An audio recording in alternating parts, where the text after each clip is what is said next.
Alhamdulillah, segala puji bagi Allah Subhanahu wa taala, pencipta tujuh kepada langit dan tujuh kepada bumi dan segala perbendaharaan yang berada di antaranya. Selawat dan salam ke atas Nabi yang besar kita, kekasih kita Nabi Muhammad sallallahu alaihi wasallam, dan ke atas ahli keluarga baginda dan ke atas para sahabatnya dan ke atas mereka yang mengikuti jalan mereka yang terdahulu dengan cara yang terbaik sehingga hari kiamat. Alhamdulillah, muslimin muslimat yang dirahmati dan diberkati oleh Allah Subhanahu wa taala.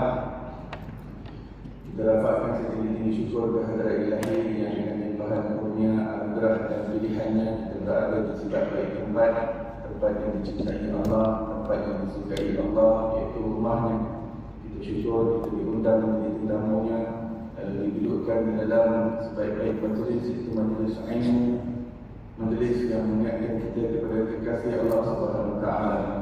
Maka ini adalah merupakan majlis zikrullah, majlis mengingat Allah Subhanahu wa taala, kerana majlis ilmu adalah termasuk daripada rangkuman unsur zikrullah.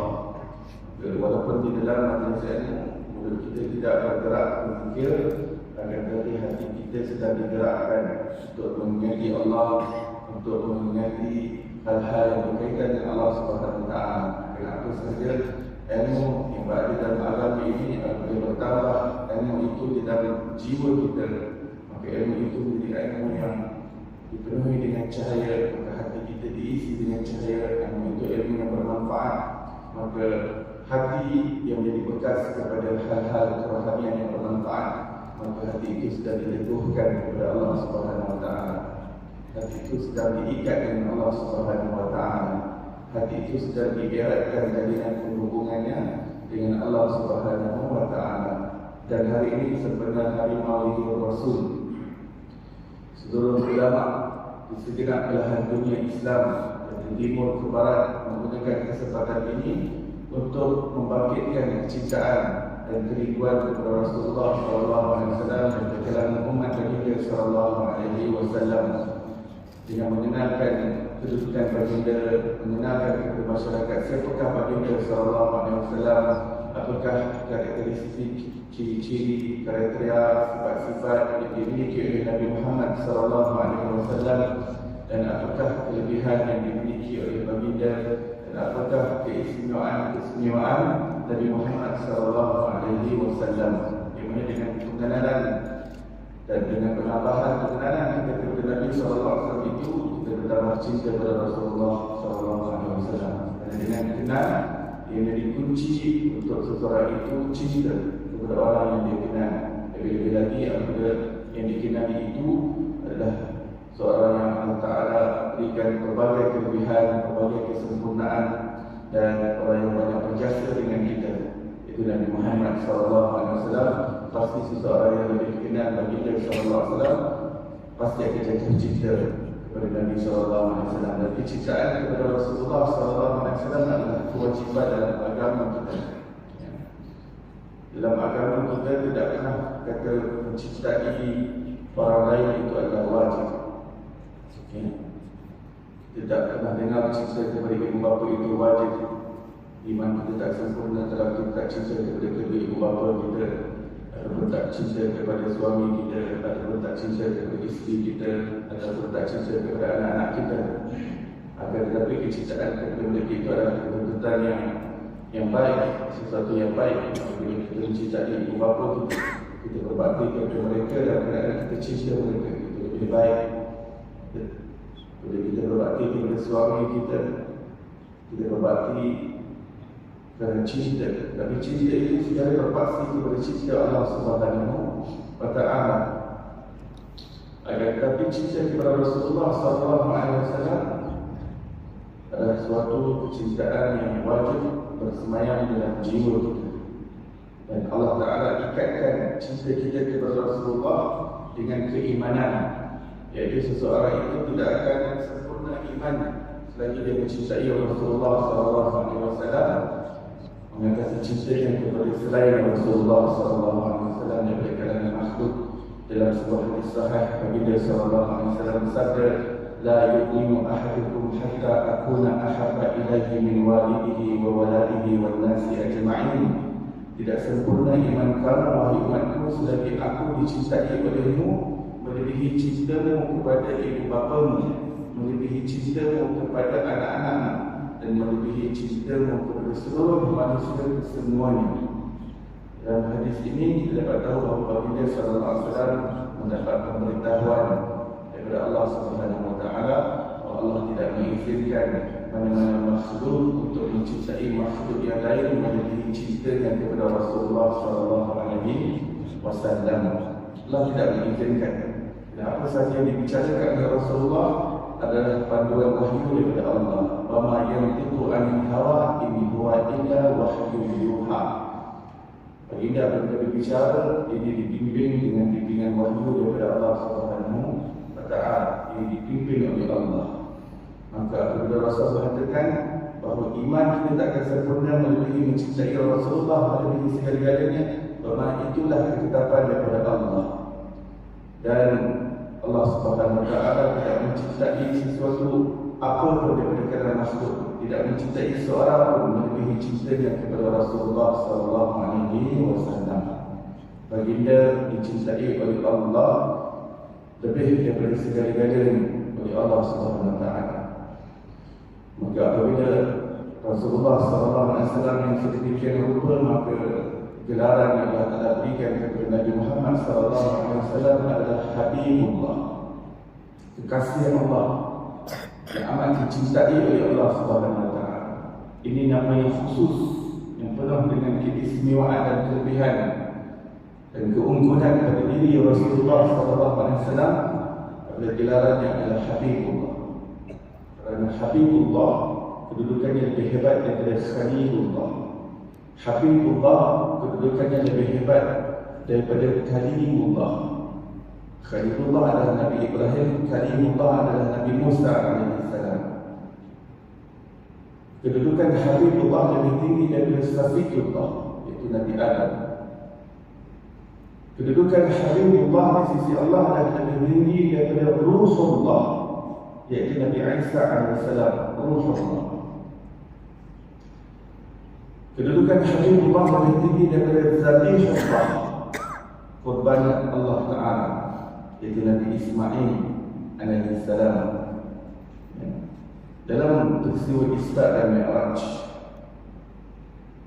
Nabi Muhammad sallallahu alaihi wasallam telah dibawa oleh malaikat Jibril alaihissalam menembus langit demi langit sehingga ke Sidratul Muntaha, suatu tempat yang mana tidak dapat dilepasi oleh malaikat Jibril alaihissalam. Malaikat Jibril adalah penghuni langit, tetapi yang namanya Sidratul Muntaha di langit di sana, malaikat Jibril tak akan lepas sempadan itu dan takkan melepasi sempadan itu buat selama-lamanya. Dan kedudukan malaikat Jibril hanya sampai ke batasan Sidratul Muntaha. Akan tetapi untuk Nabi Muhammad SAW, malaikat Jibril alaihissalam mengatakan, wahai Muhammad, sekarang kamu seorang sahaja yang dapat melepasi batasan ini. Teruskan perjalanan kamu. Dan di sana kamu akan dimuliakan Allah SWT, kamu akan diizinkan Allah SWT untuk berjumpa dengannya. Maka Nabi Muhammad SAW bertanya kepada Jibril, hal tara rabbak, adakah kamu pernah melihat Allah, wahai Jibril? Di situ juga Rasulullah bertanya dengan Jibril alaihissalam. Kerana kalau selepas Sidratul Muntaha diizinkan seorang makhluk untuk berjumpa dan melihat Allah Subhanahu wa taala, dan malaikat Jibril mengatakan dia hanya boleh sampai di situ sahaja, di situ timbul pertanyaan. Nabi sallallahu alaihi wasallam, hal tara rabbak ya Jibril, wahai Jibril, adakah kamu pernah melihat Allah? Kejawab malaikat Jibril alaihissalam, wahai Muhammad, antara aku dengan Allah ada 70,000 hijab daripada nur. Kalau tersingkap satu nur daripadanya, aku akan terbakar menjadi hangus, menjadi debu dan abu. Aku akan hangus terbakar di debu dan abu. Yang ini dirinya akan lenyap kerana tak dapat menanggung cahaya hijab daripada Allah Subhanahu wa taala. Hijab itu Yang kata 70,000 hijab bukanlah menutupi Allah SWT. Kerana tidak ada sesuatu pun yang dapat menutupi Allah. Jika ada hijab yang dapat menutupi Allah, maka hijab itu lebih agung daripada Allah sehingga mampu untuk menutup Allah Ta'ala. Hijab itu adalah yang menutupi makhluk, yang menutupi malaikat Jibril, yang menutupi sisian malaikat daripada melihat Allah. Tidak ada seorang malaikat yang pernah melihat Allah SWT. Penghuni langit daripada kalangan malaikat, setiap lapisan langit ada malaikat yang sedang sujud, ada lapisan langit yang lain yang sedang rukuk, ada lapisan lain yang sedang tahiyat, ada lapisan lain yang seluruh malaikat di lapisan langit itu sedang berada dalam keadaan qiyam. Akan tetapi bagaimanapun hebatnya malaikat ini beribadah sepanjang masa, mereka tidak pernah melihat Allah SWT. Hatta penghulu malaikat iaitu Jibril AS sendiri tak pernah melihat Allah SWT sepanjang hidup. Malaikat Israfil yang musafirkan tak pernah melihat Allah SWT seumur hidup. Malaikat Mikail yang menurunkan rezeki, yang menurunkan hujan, tak pernah melihat Allah SWT sepanjang hidupnya. Malaikat Israel yang tugasnya mencabut nyawa, tak pernah melihat Allah SWT sepanjang hidupnya. Katakan malaikat Jibril yang merupakan penghulu mereka, ketua daripada seluruh malaikat, sepanjang hidupnya tak pernah melihat Allah SWT. Beliau berkata kepada Nabi Muhammad SAW, "Wahai Muhammad, antara aku dengan Allah ada 70,000 hijab daripada nur. Jika satu hijab daripada 70,000 itu tersingkap kepadaku, nescaya aku akan terbakar hangus menjadi debu dan abu. Dan hanya engkau sahaja yang Allah Ta'ala izinkan untuk menepasi batasan Sidratul Muntaha ini." Ulama mengatakan di sini adalah suatu peristiwa yang memaparkan kepada kita kedudukan Nabi Muhammad SAW melebihi seluruh makhluk yang lain. Baginda adalah penghulu alam. Tidak ada sesiapa yang memiliki kedudukan melebihi kedudukan Nabi SAW. Kerana itu baginda adalah seafdal makhluk di sisi Allah SWT. Baginda adalah semulia-mulia makhluk di sisi Allah SWT. Kedudukan Nabi SAW adalah lebih mulia daripada malaikat Jibril, lebih mulia daripada malaikat Israel, lebih mulia daripada malaikat Israfil, lebih mulia daripada malaikat Mikail, lebih mulia daripada seluruh malaikat yang berada di 7 petala langit dan 7 petala bumi. Tidak ada makhluk yang lebih tinggi kedudukannya, martabatnya, darjatnya melebihi Nabi SAW. Tidak ada makhluk yang lebih dikasihi oleh Allah, yang lebih dicintai oleh Allah SWT melebihi Nabi Muhammad SAW. Maka Rasulullah SAW melepasi Sidratul Muntaha. Sidratul Muntaha adalah berbentuk pokok yang sangat besar, rimbun, yang menutupi seluruh timur dan barat. Beliau melepasi sepadan Sidratul Muntaha dan terus melangkah dan melangkah. Lalu diizinkan Allah SWT untuk baginda SAW berjumpa dengan Allah SWT. Bila kita kata Rasulullah berjumpa dengan Allah, bukan bermakna Allah bertempat di situ ataupun berlokasi di situ. Kerana zat Allah SWT suci daripada tempat, suci daripada lokasi, suci daripada penjuru dan arah. Allah Ta'ala tidak tertakluk kepada ruang dan masa.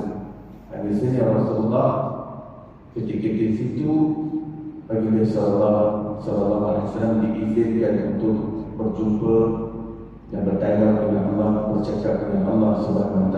Kerana kalau Allah nak izinkan sesiapa untuk berdialog dengan Allah, di mana sahaja manusia itu berada, Allah boleh izinkan, tak perlu naik ke atas langit. Nabi Musa AS digelar sebagai kalimullah, dan beliau berbicara dengan Allah SWT bukan ketika di langit, akan ketika di bumi, ketika beliau berada di atas gunung Tur Sina. Tapi tatkala Nabi Musa AS berbicara dengan Allah, bukan bermakna Allah Ta'ala berada di gunung Tur Sina tersebut berbicara dengan Nabi Musa AS. Hanya saja ketika di gunung Tur Sina itu Nabi Musa diizinkan untuk mendengar bicara Allah SWT, untuk berbicara dan berdialog dengan Allah SWT. Begitu juga Nabi Ibrahim AS, dan Quran merakamkan seorang bertanya kepadanya, "Kemana kamu hendak pergi?" Beliau menjawab, inni zahibun ila rabbi sayahdin. Aku menuju ke Tuhanku, yang mana dialah yang memimpinku, dia yang membimbingku. Inni zahibun ila rabbi. Aku menuju kepada Tuhanku, kata Nabi Ibrahim. Ketika itu kemana perginya Nabi Ibrahim? Kemana dia pergi? Dia menuju ke arah Palestin. Dan tujuannya ke arah Palestin, kata bermakna Allah Ta'ala berlokasi atau bertempat di Palestin. Allah Ta'ala suci daripada tempat, suci daripada ruang dan waktu. Demikian juga nanti di hari akhirat, tatkala manusia dimasukkan ke dalam syurga, mudah-mudahan Allah golongkan kita daripada kalangan ahli syurga.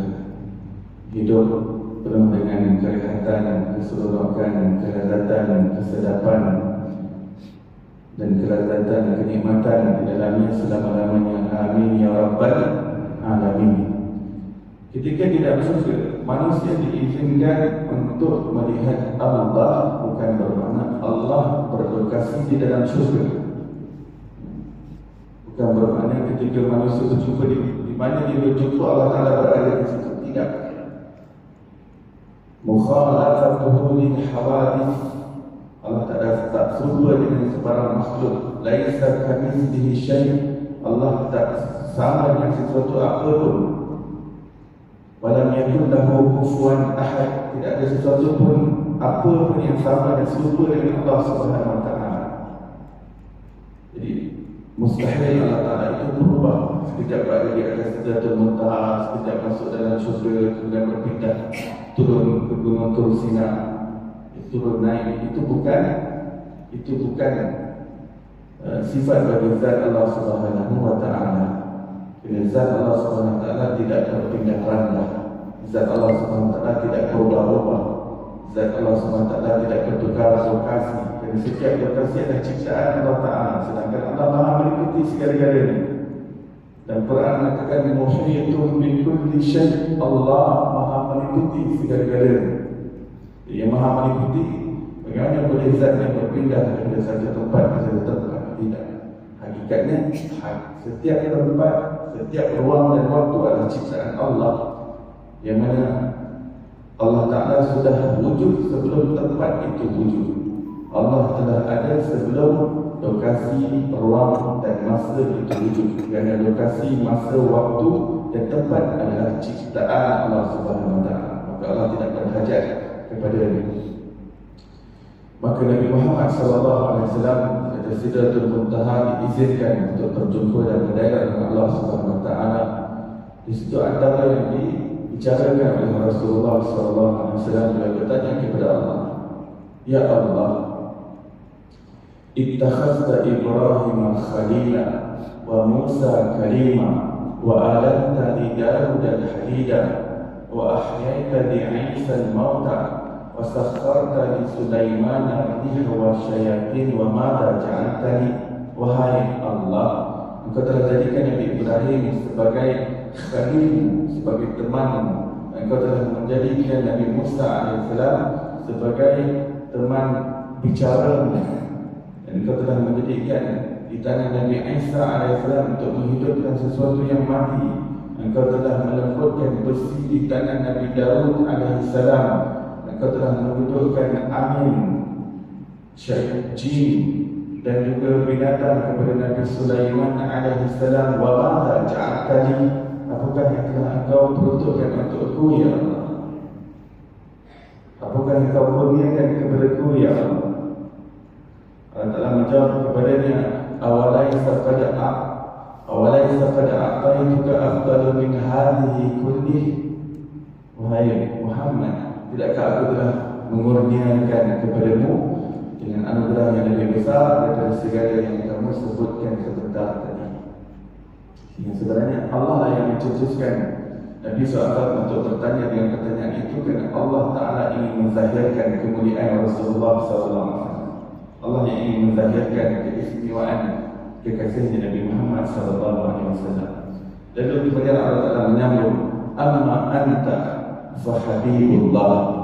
Adapun engkau, wahai Muhammad, sesungguhnya engkau adalah Habibullah, kekasih itu, kekasih Allah SWT. Habib, kedudukan yang tinggi daripada Khalil, daripada Kalim, daripada Zabir, daripada Ruhullah Nabi Isa. Setinggi-tinggi manusia penghulu kepada seluruh Rasul Nabi Sallallahu Alaihi Wasallam, imam kepada seluruh Anbiya Nabi Muhammad Sallallahu Alaihi Wasallam, rahmat kepada sekalian alam Nabi Muhammad Sallallahu Alaihi Wasallam. Sebab itu selain daripada Habibullah, ulama juga menyebutkan baginda sebagai rahmatullah, rahmat Allah, rahmatullah. Ya. Kerana baginda disebutkan dalam Al-Quran sebagai rahmatan lil alamin, rahmat sekalian alam. Maka seseorang yang Allah Ta'ala telah isytihar sebagai rahmat sekalian alam, yang namanya alam itu adalah segala sesuatu selain Allah, bermakna baginda lah rahmat yang menyelimuti seluruh alam ini. Alam ini seluruhnya disetubuhi dan dirangkumi oleh cahaya kerahmatan Nabi Muhammad SAW. Kerana rahmat semesta alam alami adalah plural kepada alam. Dia bukan satu alam. Baginda juga rahmat kepada satu alam. Baginda rahmat kepada sekalian alam. Di mana bila Allah kata dalam Quran, Allah sebagai Rabbul Alamin. Quran mengatakan Allah adalah Rabbul Alamin, Tuhan semesta alam. Dia sebut alam maksudnya seluruh selain Allah ini adalah makhluk Allah SWT.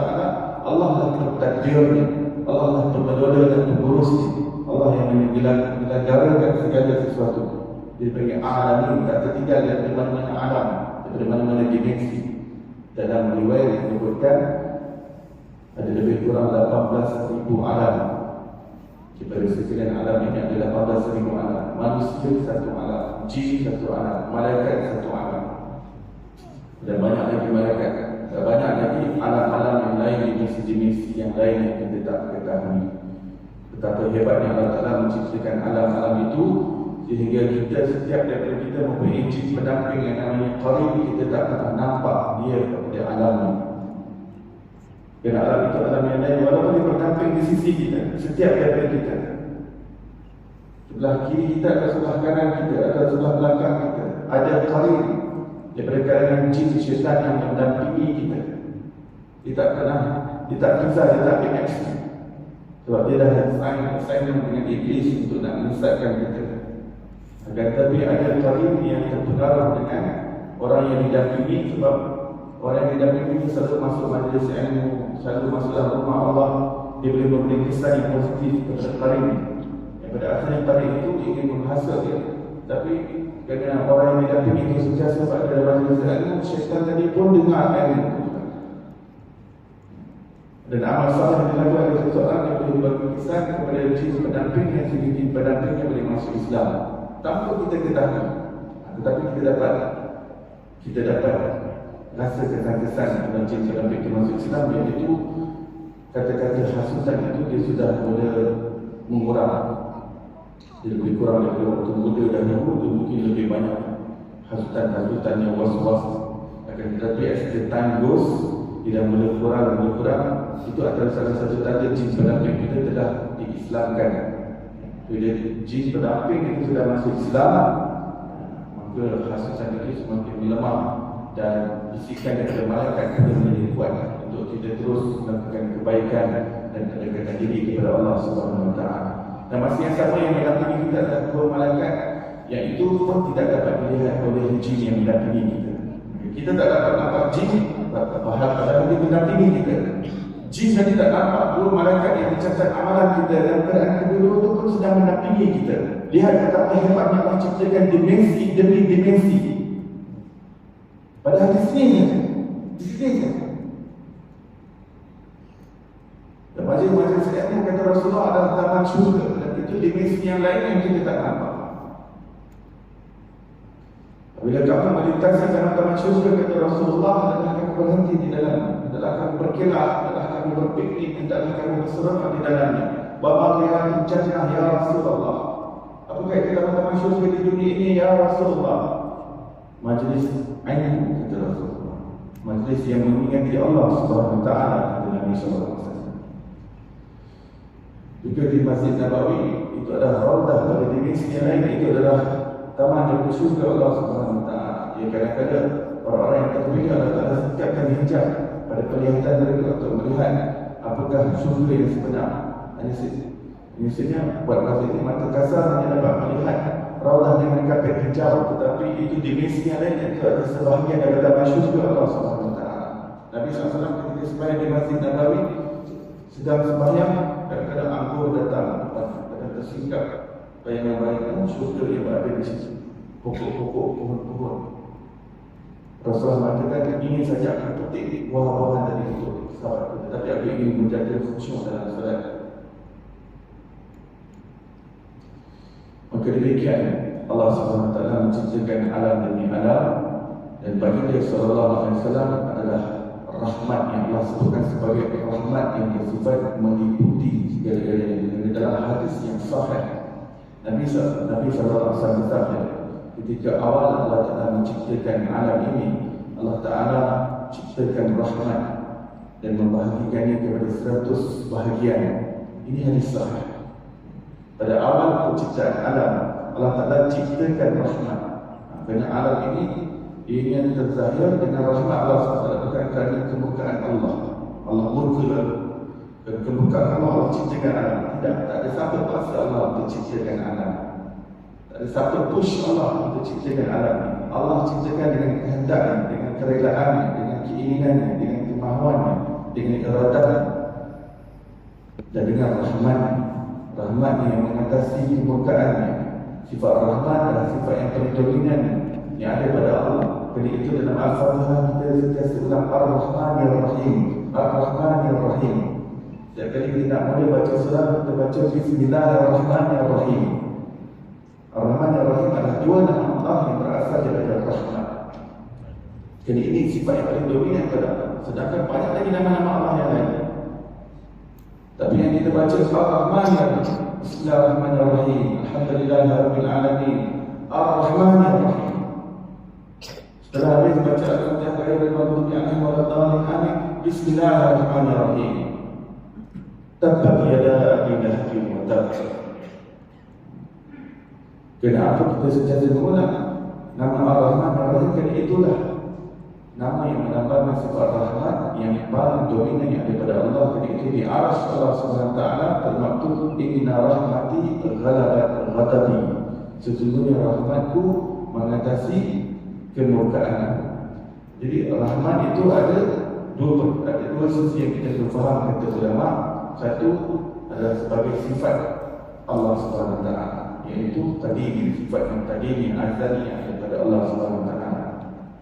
Yang kedua, berdasarkan hadis sahih tadi, bahawa sifat yang ada pada Allah itu Allah Ta'ala zahirkan dalam bentuk makhluk yang Allah Ta'ala ciptakan. Jadi sifat rahmat itu ada yang berbentuk sifat Allah, ada yang berbentuk makhluk Allah Subhanahu Wa Taala, yang dibahagikan kepada 100 bahagian yang dikata Rasulullah. Yang mana satu bahagian itu Allah Ta'ala jadikan, Allah Ta'ala tibarkan di dunia ini, yang mana manusia berkasih sayang, ibu mengasihi anaknya, ibu kepada haiwan mengasihi anaknya, dan segala kebajikan, keprihatinan, simpati, kasihan, apa yang berlaku dalam dunia ini semua yang berkongsi dengan satu rahmat yang Allah Ta'ala tibarkan. Mana lagi 99 bahagian rahmat? Allah Ta'ala kata Allah Ta'ala simpankan di hari akhirat kelak. Pentaharan 99 rahmat yang Allah Ta'ala ciptakan itu, kita akan dapat lihat kesan-kesannya di hari akhirat kelak. Baginda adalah rahmat sekalian alam. Bermakna hatta penciptaan dan kewujudan alam ini berkait rapat dengan cahaya kerahmatan yang ada pada Nabi Muhammad SAW. Dan 29 rahmat yang Allah Ta'ala kata Allah sifatkan di hari akhirat juga adalah berkaitan rapat dengan syafaat Nabi Muhammad SAW. Dan baginda adalah pemilik syafaat uzma, syafaat yang teragung daripada Allah SWT. Yang syafaat teragung ini sebagai syafaat uzma ini, dia bukan sahaja untuk umat Nabi SAW, akan untuk seluruh manusia yang berada di dalam masyarakat. Ia namanya syafaat uzma. Adapun untuk kita, untuk umat Nabi SAW, itu ada syafaat yang khusus. syafaat yang lebih khusus, yang lebih istimewa daripada Rasulullah. Rasulullah peruntukkan untuk umat Nabi SAW sahaja. Adapun untuk seluruh manusia, mereka semua akan terbias kepada rahmat Nabi SAW. Itu dibagi sebagai syafaat uzma, yang itu hanya dimiliki oleh seseorang yang berada di atas kedudukan maqam mahmud, maqam yang terpuji, maqam yang terpuji di hari akhirat. Sudah tentu tidak lain dan tidak bukan ini adalah milik Nabi Muhammad SAW. Tetapi Rasulullah mengajak kita untuk mengambil bahagian daripada keberkatan yang ada pada maqam mahmud itu, maqam yang terpuji itu, dengan kita berdoa agar Allah Subhanahu Wa Taala memberikan maqam mahmud itu seperti mana yang dijanjikan kepada satu orang manusia. Moga Allah berikannya kepada Nabi Muhammad SAW. Yang sebenarnya Rasulullah sudah tahu bahawa bagi dia lah pemilik maqam mahmud, tapi Rasulullah nak umatnya ambil bahagian sama daripada keberkatan itu. Macam mana nak ambil keberkatan? Dengan berdoa. Dengan berdoa, Rasul mengatakan barang siapa yang berdoa dengan doa tadi, doa maqam mahmud selepas daripada azan, maka wajib dikatakan syafaat di hari kiamat kelak. Allahumma rabb hadhihi ad-da'wati tammah was-salatil qa'imah ati sayyidina Muhammadan al-wasilah wal fadilah wa ba'athu al-maqam al-mahmud alladhi wa'adtah innaka la tukhliful mi'ad. Begitu juga dengan selawat ini. Konsepnya seperti selawat. Selawat ini kita memohon Allah merahmati Nabi SAW. Sedangkan Rasulullah sudah tahu bagi kita itu adalah rahmat yang alam. Bagi kita tak perlukan kita untuk doa untuk Allah merahmati Nabi SAW. Bagi dia sendiri itu adalah rahmat Allah SWT, rahmat yang merangkumi alam ini. Akan tetapi Rasulullah nak kita mendapat terbias keberkatan yang lebih khusus daripada rahmat itu dengan kita sentiasa berselawat kepada Rasulullah SAW. Semakin kita banyak berselawat kepada Rasulullah, semakin kita mendapat sinaran cahaya kerahmatan Nabi SAW yang lebih khusus, dan dia mendapat kedekatan yang sangat hampir dengan Nabi SAW di hari akhirat kelak, kerana himpunan cahaya yang ada pada dirinya. Kerana orang yang banyak berselawat, dia mendapat cahaya daripada Allah SWT. Kerana seorang yang berselawat sekali ke atas Rasulullah, maka Allah berselawat ke atas orang itu 10 kali. Dan apakah faedah kita mendapat selawat daripada Allah SWT? Ia diterangkan dalam Al-Quran, "Huwallazi yusalli 'alaikum wa malaikatuhu liyukhrijakum minadh-dhulumati ilan-nur." Ialah Allah dan para malaikat yang berselawat ke atas sekalian wahai manusia, agar dia mengeluarkan kamu daripada kegelapan dan masukkan kamu ke dalam cahaya. Maksudnya dengan mendapat selawat daripada Allah, kita mendapat cahaya daripada Allah. Maka barang siapa yang selawat sekali ke atas Rasulullah SAW, dia mendapat 10 pancaran cahaya daripada Allah SWT. Dan cahaya ini diperlukan kepada siapa yang kembali di hari akhirat. Rasulullah kata di dalam barzakh itu adalah gelap, maka bawa cahaya kamu untuk masuk ke dalam. Pada mahsyar itu adalah gelap, bawa cahaya kamu daripada dunia ke sana. Dan aku mengenali umatku berdasarkan cahaya yang ada pada diri mereka. Aku dapat membezakan umatku dengan umat-umat yang lain berdasarkan cahaya yang terpancar daripada diri mereka. Dan semakin seseorang itu mendapat pancaran cahaya yang hebat, semakin Rasulullah akan dapat angkat dia, memberi syafaat kepadanya. Semakin segera dia mendapat syafaat daripada Rasulullah, semakin segera dia lulus di neraka jahanam. Semakin cepat dia dapat syafaat Rasulullah, semakin mudah untuk dia terlepas daripada api neraka Allah SWT. Semakin cepat dia dapat syafaat Rasulullah, semakin mudah untuk dia melintas titian sejarah. Semakin segera dia dapat syafaat Rasulullah SAW, semakin cepat untuk dia masuk syurga tanpa hisab. Amin ya rabbal alamin. Maka Rasulullah mengatakan bahawa titian sirat itu adalah gelap. Bawa cahaya kamu, dan cahaya itu kita kumpulkan di dunia ini. Dengan selawat kita mendapat cahaya, dengan sembahyang kita dapat cahaya, dengan amal kebajikan kita dapat cahaya, dengan kita berwudu kita dapatkan cahaya. Rasulullah kata kalau kamu berwudu, lebihkan bahagian untuk dibasuh, supaya lebihan itu juga akan bercahaya di hari akhirat kelak. Contohnya basuh tangan. Rasulullah minta untuk kita lebihkan lagi bahagiannya, iaitu apabila tempat yang wajib sampai ke situ, basuhkan sampai ke lengan. Kerana lengan ini akan bercahaya di hari akhirat kelak. Rasulullah sebut dalam hadis yang sahih sebagai ruhan muhajjalin. Kalau basuh kaki itu Rasulullah minta kepada umatnya lebihkan supaya Rasulullah lebih mudah nanti nampak cahaya-cahaya tersebut. Ini identiti kita. Identiti kita di hari akhirat adalah cahaya. Kumpulkan cahaya, dan untuk kumpulkan cahaya kita adalah di dunia. Masuk di alam barzakh. Berfikirlah berjuta-juta kali kita dah dapat cahaya. Cahaya yang kita kumpulkan adalah ketika di dunia ini dengan amal saleh kita. Apabila kita basuh kaki, tempat batasan wajib adalah dipikul lagi. Tapi Rasulullah minta kita lebihkan. Tak apa kita basuh sampai ke betis kita, sampai ke lutut kita. Abu Hurairah radhiyallahu anhu bila dengar hadis tadi, beliau apabila mengambil wudu, beliau akan lebihkan sampai ke lengan, sampai nak cecah separuh. Kaki pula beliau lebihkan sampai ke atas lutut, supaya Rasulullah lebih mudah mengenali. Maka demikian cahaya yang kita dapat daripada selawat kepada Rasulullah sallallahu alaihi wasallam. Maka bila kita berselawat kepada Rasulullah, bermakna kita memohon Allah merahmati Nabi sallallahu alaihi wasallam. Yang bahasa Inggeris yang Allah show your mercy to Rasulullah sallallahu alaihi wasallam. Allah shower your mercy upon Rasulullah sallallahu alaihi wasallam. Rasulullah, give your mercy to Rasulullah sallallahu alaihi wasallam. Rasulullah, send your mercy upon Rasulullah sallallahu alaihi wasallam. Itu dalam English. Sebab mercy itu rahmat. Kenapa Rasulullah minta umatnya berselawat? Adakah Rasulullah rasa leki dalam rahmat? Bagi tak rasa leki, kena bagi tak rahmat sekian alam. Tetapi wahai umatku, ambil tempias daripada keberkatan rahmat yang Allah kurniakan kepada dengan berdoa rahmat ke atasku, iaitu melalui selawat ke atas Rasulullah SAW. Begitu dia maqam Mahmud. Maqam Mahmud.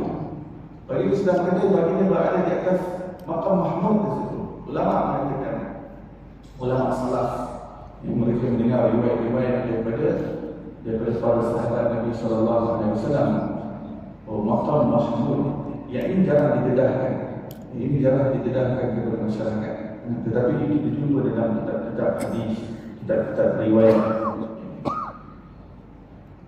bahawa yang dimaksudkan dengan maqam Mahmud, maqam yang terpuji, adalah di hari akhirat nanti yang akan dilihat duduk di atas singgasana Allah Subhanahu wa taala adalah Nabi Muhammad sallallahu alaihi wasallam. Yang akan duduk di atas arsy Allah Subhanahu wa taala Nabi Muhammad sallallahu alaihi wasallam. Itu pakar hadis Perdana Mullah Al-Qari rahimahullah mengatakan dalam kitabnya Irqatul Mafatih Syarah Mishkatul Masabih, mengatakan bahawa maqam Mahmud adalah maqam kedudukan di mana Rasulullah sallallahu alaihi wasallam akan didudukkan di atas arsy Allah Subhanahu wa taala untuk menunjukkan kepada seluruh manusia bahawa di arsy tempat untuk dizahirkan rahmat Allah Subhanahu wa taala. Baginda adalah rahmatan lil alamin, maka sesuai Allah Taala letakkan Nabi sallallahu alaihi wasallam di situ, dan di situlah Rasulullah akan memberi syafaat kepada umatnya, dan di situ akan berkibarnya liwaul haq kemuliaan al-fard. Liwaul haq itu panji kepujian di hari akhirat. Panji kepujian yang termulia, yang terhebat adalah berada di tangan Nabi Muhammad sallallahu alaihi wasallam. Maka Nabi SAW adalah makhluk dan arsy Allah adalah makhluk. Untuk makhluk duduk di atas makhluk ini sesuai. Ini munasabah. Kerana arsy adalah makhluk, Allah tak berhajat untuk duduk. Allah bukan jenis duduk pun. Allah bukan jenis sekejap diri, sekejap duduk, sekejap baring, sekejap naik, sekejap turun. Itu bukan zat Allah Subhanahu wa taala. Zat Allah laisa kamitslihi syai'. Seluruh sifat-sifat yang ada di dalam Quran semuanya hendaklah difahami di dalam kerangka laisa kamitslihi syai'. Allah tak serupa dengan sesuatu apapun. Rasulullah nak memahami Ar-Rahman ala arsy istawa. Ar-Rahman istiwa di atas arsy. Ayat ini hendaklah difahami dalam kerangka laisa kamitslihi syai'. Kerana pasti tauhid, pasti akidah kita semua terbina di atas laisa kamitslihi syai'. Tidak ada sesuatu pun yang serupa dengan Allah, dan Allah tak sama dengan sesuatu apa pun. Kalau Allah itu jenis duduk, jenis baring itu adalah keserupaan dengan makhluk. Allah bukan seperti itu. Maka Ar-Rahman 'alal 'arsy istawa. Ulama mengatakan bahawa Ar-Rahman 'alal 'arsy istawa bermakna Allah SWT adalah penguasa yang menguasai singgasana. Maka siapa yang menguasai singgasana, ia ingin memberi keterangan atau penjelasan bahawa dia lah yang memiliki segala kerajaan, segala kingdom yang berada di langit dan di bumi. Segala urusan pentadbiran adalah di tangannya. Tampuk pemerintahan adalah dalam genggaman. Maka seluruh, jika ada di dalam Quran itu ada wajah Allah, ada tangan Allah, ada petis Allah, ada mata Allah SWT. Dan Quran ada ayat yang sebut satu mata, ayat yang sebut dua mata, ada yang sebut banyak mata Allah. Di Yunina banyak mata, bukan bermakna Allah Ta'ala itu banyak mata. Kadang-kadang ada dua mata, kadang-kadang ada satu mata, kadang-kadang Allah banyak mata. Tidak, Allah Ta'ala bukan jenis yang berpejar, bukan jenis yang berjisim, bukan jenis yang berjirim. Akidah kita kena mantap. Sebab itu seluruh ayat Quran yang menceritakan sifat-sifat ini adalah difahami dengan kerangka laisa kamitslihi syai'. Allah tak serupa dengan sesuatu apapun.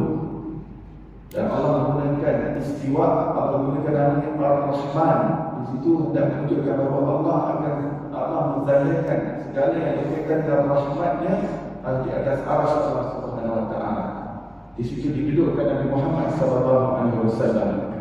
Dari arsy Allah itu diumumkan peristiwaan inna rahmati ghalabat ghadabi, sesungguhnya rahmatku mengatasi kemurkaanku. Di arsy Allah juga tergantung surah Yasin dan surah Toha, dan sebuah riwayat menyatakan 2000 tahun sebelum penciptaan langit dan bumi telah tergantung di arsy Allah surah Yasin dan surah Toha. Tuan-tuan yang mulia, Yasin adalah nama gelaran bagi Nabi Muhammad SAW. Toha adalah nama gelaran bagi Nabi Muhammad SAW. Dan di arsy Allah SWT juga ada pengumuman yang berkaitan dengan rahmat, iaitu pengumuman berkaitan dengan rahim, iaitu silaturahim. Rahim juga daripada perkataan rahmat. Di situ ada keistiharaan bahawa aku adalah rahmat, aku adalah rahim. Barang siapa yang menghubungkanku, aku menghubungkannya, dan barang siapa yang memutuskanku, aku memutuskannya. Iaitu tadi kekeluargaan. Sebelum tadi kekeluargaan dunia ini segalanya terbina daripada manusia yang pertama. Dan terbentuknya kewujudan alam ini adalah kerana manusia adalah mahkota kesekian makhluk. Maka tadi kekeluargaan yang terbina berkait rapat dengan kewujudan, dan kewujudan alam adalah berkait rapat dengan rahmat Allah Subhanahu wa taala. Dan itu tadi kekeluargaan disebut oleh Allah sebagai Ar-Rahim, sesuatu yang menjadi penzahiran dan juga manifestasi rahmat Allah Subhanahu wa taala, yang menjadi dari satu manusia kemudian menjadi dua manusia, kemudian berkembang biak. Kita lihat kita seluruhnya adalah keturunan daripada Nabi Adam AS dan Siti Hawa AS. Dan aku adalah Rahim, pengumuman di arsy Allah Subhanahu wa taala. Siapa yang menghubungkanku, yakni barang siapa yang menghubungkan silaturahim, siapa yang membasahkan tali kekeluargaan, mengeratkan silaturahim, maka aku menghubungkan, iaitu dia akan dihubungkan kepada rahmat Allah Subhanahu wa taala.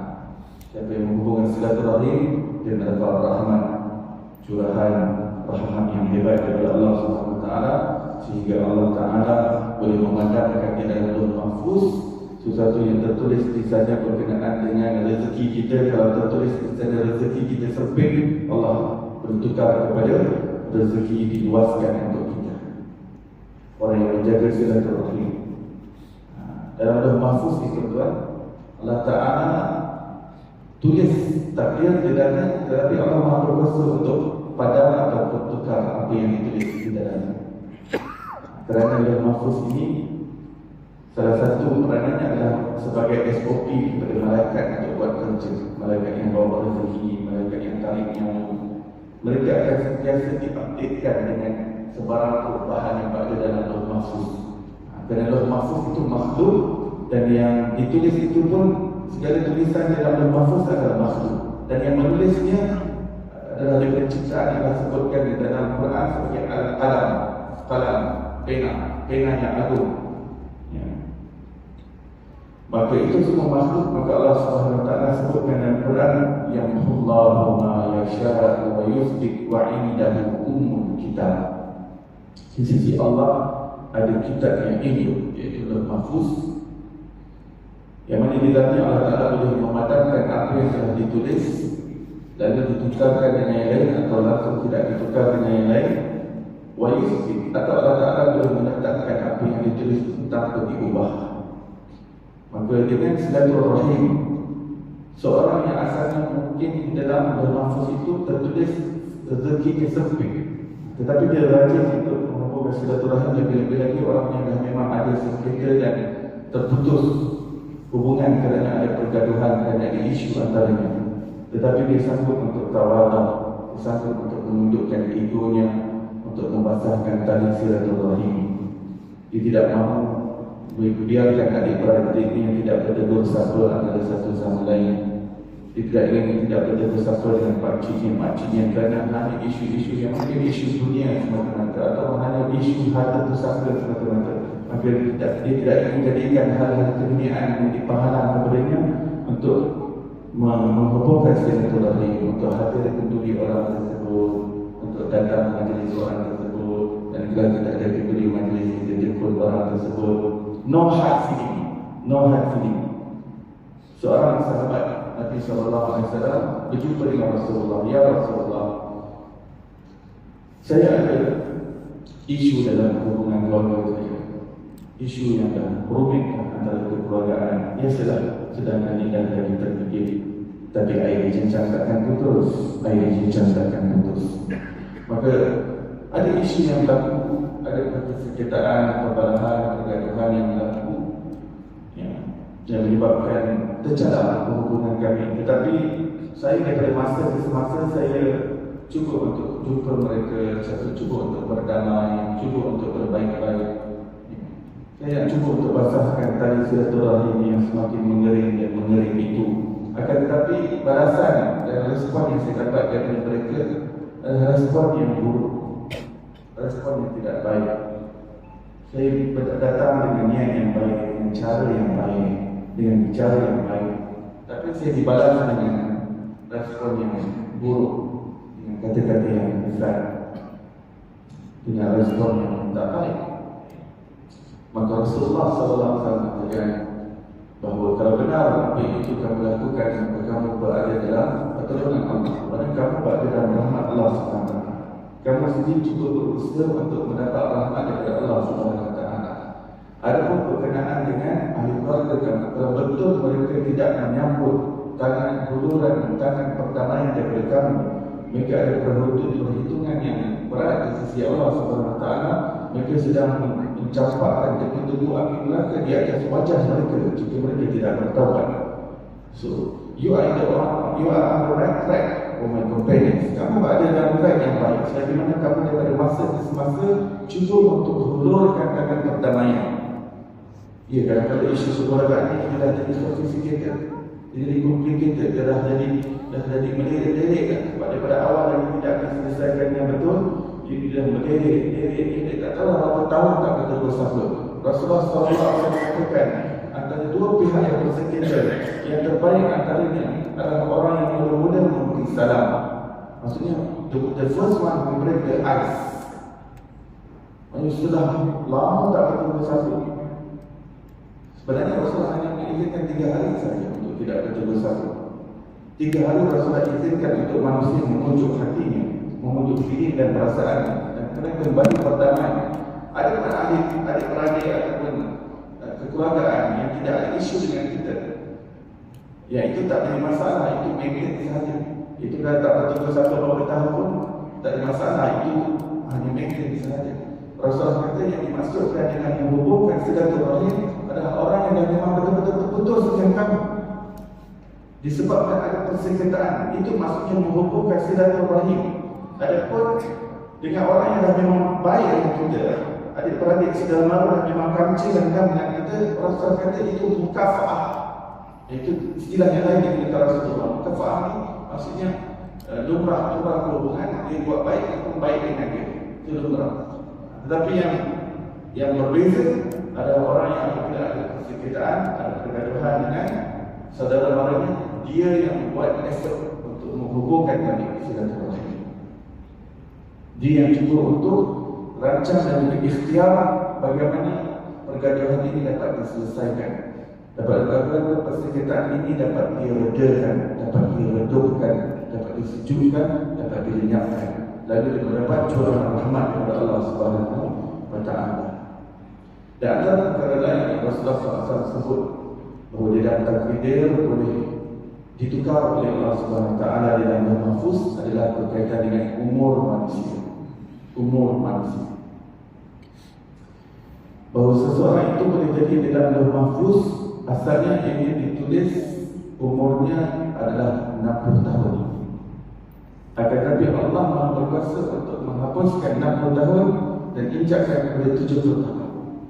Kerana itu malaikat Israel tugasnya adalah sentiasa dapat update yang terkini daripada mahfuz. Kerana boleh jadi pada tahun ini dia lihat 60 tahun, tapi pada tahun depan Allah dah tukar umur ni jadi 70 tahun. Kenapa umur manusia boleh panjang begitu? Ada beberapa sebab yang disebutkan dalam hadis. Pertamanya Rasulullah SAW mengatakan, jika kamu ingin rezeki kamu diluaskan, dilapangkan, dan jika kamu ingin umurmu dipanjangkan, maka adalah kamu berbakti kepada kedua ibu bapamu dan menghubungkan silaturahim. Berbakti kepada kedua ibu bapamu dan menghubungkan silaturahim. Maka dengan dua-dua perkara ini, dia dapat melapangkan rezeki dan dapat memanjangkan umur. Maka seorang bertanya, bukankah ajal semua telah ditetapkan? Bukankah dah ditulis sebagai takdir? Ya, ditulis sebagai takdir, tapi itu takdir mu'allaq. Takdir ada dua jenis, tuan-tuan. Takdir mubram, takdir mu'allaq. Takdir mubram dan takdir berubah. Iaitu dunia ini akan dikiamatkan Allah. Itu mubram, akan berubah. Setiap yang bernyawa pasti akan mati. Setiap daripada kita akan menemui ajalnya. Itu adalah mubram. Semua kita akan menemui mati. Kullu nafsin dha'iqatul maut. Setiap yang bernyawa pasti akan merasai mati. Itu mubram. Tetapi panjang umur kita itu adalah mu'allaq. Dia termasuk daripada mu'allaq. Apa itu mu'allaq? Itu takdir yang depends on situation, depends on the deed, depends maksudnya dia bergantung. Allah Ta'ala gantungkan takdir itu berdasarkan amalan yang diusahakan oleh manusia. Ini adalah untuk SOP malaikat sahaja, kerana Allah Ta'ala dah tahu setiap manusia itu akan berbakti ataupun tidak kepada kedua ibu bapanya, menghubungkan silaturahim ataupun tidak. Daripada segi ilmu Allah dah tahu dah berapa umur manusia secara tetap. Dalam ilmu pengetahuan Allah dah tahu dah manusia itu umur berapa, rezekinya luas ataupun disempitkan, dilapangkan ataupun dihempitkan. Dalam ilmu Allah dah tahu semua. Cuma Allah Ta'ala jadikan Lauh Mahfuz itu mekanisme yang boleh berubah supaya Allah boleh checkmatekan manusia. Checkmatekan manusia. Hatta kalau seseorang itu namanya sudah tertulis sebagai ahli neraka di dalam Lauh Mahfuz, boleh bertukar daripada ahli neraka namanya menjadi ahli syurga. Tetapi dengan usaha. Maka di dunia ini Allah jadikan sebagai dalam asbab untuk manusia usaha di atas asbab untuk raih redha Allah SWT, untuk raih jalan yang dapat kebahagiaan daripada Allah SWT, dapat kejayaan yang hakiki di sisi Allah SWT. Antara lain yang dapat mengubah takdir tersebut adalah sedekah. Yang paling utama sekali berbakti kepada ibu bapa. Ini yang paling powerful sekali. Ini dapat mengubah takdir Lauh Mahfuz yang bersifat takdir mu'allaq. berbakti kepada kedua ibu bapa. Yang kedua, menghubungkan silaturahmi. Yang ketiga adalah doa. Rasulullah SAW katakan dengan saya sebut dari sedekah. Ikut dari sedekah. Seseorang yang dalam bermahfuz asalnya sudah ditetapkan dengan kemalangan, patah hidup, terkena tulang belakang, lumpuh, stroke dan berbagai musibah atau bencana yang berat kepadanya. Tetapi dengan sedekah ia ingin menolak musibah. Allah menolak musibah, Allah boleh bertukar. Allah boleh tukarkan apa yang ditulis dalam Allah Mahfuz. Daripada dia terkena musibah, Allah jauhkan musibah itu daripada dia. Allah angkat musibah ada berbagai bencana daripada dia. Lalu dia hidup dengan selamat sejahtera dengan sihat. Dengan sedekah. Sedekah ini powerful. Tolak penyakit, tolak musibah, tolak malapetaka, tolak kemalangan,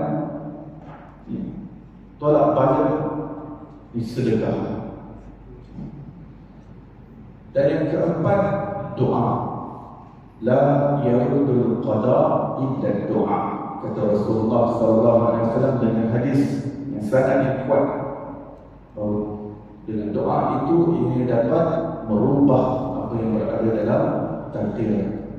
Doa ini merangkumi ibadah. Dengan ibadah, dengan takwa seseorang kepada Allah, dengan tawakal seseorang kepada Allah, dengan harapan hatinya, expectation yang diletak kepada Allah, dia jadikan tempat pergantungannya Allah SWT. Allah tempat dia merayu, dia merintih untuk dia meminta daripada Allah SWT dan bersungguh-sungguh merayu dengan benar-benar rayuan, merayu kepada Allah SWT. Allah SWT boleh ubah apa yang berada dalam takdir ikut apa yang diminta oleh. Tambah lagi kalau dalam doa-doa itu dia disebutkan nama-nama Allah SWT dan hal-hal yang menyebabkan doa itu menjadi mustajab, ataupun dia rajin pergi tempat-tempat yang mustajab doa, ataupun dia rajin cari waktu-waktu yang mustajab doa. Kata Rasulullah, pada sepanjang hari Jumaat ada waktu mustajab doa. Kata Rasulullah SAW, pada 1/3 akhir malam ada satu waktu yang mustajab doa. Maka ada orang yang sibukkan diri dengan penuh dengan berdoa pada waktu-waktu yang Allah Ta'ala sembunyikan satu detik di dalamnya, yang doa pasti dikabulkan oleh Allah SWT. Maka dengan menunjukkan kesusahan begini kepada Allah SWT, Allah Ta'ala boleh mengubah. Sebenarnya Allah dah tahu segala siapa yang akan cari waktu itu, ataupun orang yang sentiasa berdoa ataupun tak berdoa. Allah dah tahu ya. Allah dah tahu siapa yang Allah nak bagi, siapa yang Allah tak bagi. Dalam pengendalian Allah yang tadi, yang azal itu Allah sudah tahu. Akan tetapi Allah jadikan Mahfuz bagi sesuatu yang boleh bertukar-tukar. Sebab itu pada malam nisfu Sya'ban, Rasulullah SAW bersabda, ini adalah malam yang agung yang berkait rapat dengan Mahfuz. Kerana itu ulama menganjurkan untuk membaca 3 kali Yasin pada malam nisfu Sya'ban. Kerana ini adalah update tahunan besar-besaran untuk takdir manusia. Dengan bacaan Yasin, dengan keberkatan Yasin, semoga Allah memberikan kita takdir yang baik dalam Mahfuz itu. Bacaan Yasin dalam malam nisfu Sya'ban itu dengan harapan dengan keberkatan Yasin itu Allah kurniakan kita daripada keselamatan, daripada penyakit, daripada bala bencana ditolak dengan segala musibah. Dengan keberkatan Yasin pada malam nisfu Sya'ban tersebut, kita mengharapkan Allah SWT kurniakan kita kesudahan yang baik dan jauhkan kita daripada kesudahan yang buruk. Kerana itu malam nisfu Sya'ban diberikan partikular. Kerana kelebihan malam nisfu Sya'ban itu diberikan sendiri oleh Nabi Muhammad SAW. Ini bermakna malam yang ada keutamaan, malam yang ada virtues yang diberikan oleh Rasulullah. Bermakna malam itu adalah malam yang baik untuk dihidupkan dengan ibadah-ibadah. Antara ibadah yang dianjurkan oleh ulama adalah baca Yasin pada malam nisfu Sya'ban. Kerana apa? Kerana khasiat bacaan Yasin itu sendiri adalah berkait rapat dengan penunaian hajat. Dan kita ingin hajat-hajat kita ditunaikan pada malam nisfu Sya'ban, kita ingin berkait rapat dengan alam yang tinggi, alam Lauh Mahfuz, yang agar kita menginginkan Allah Ta'ala menukarkan takdir dan takdir yang tertulis keburukan untuk kita ditukar kepada kebaikan, keselamatan, kesejahteraan dan keafiatan untuk kita.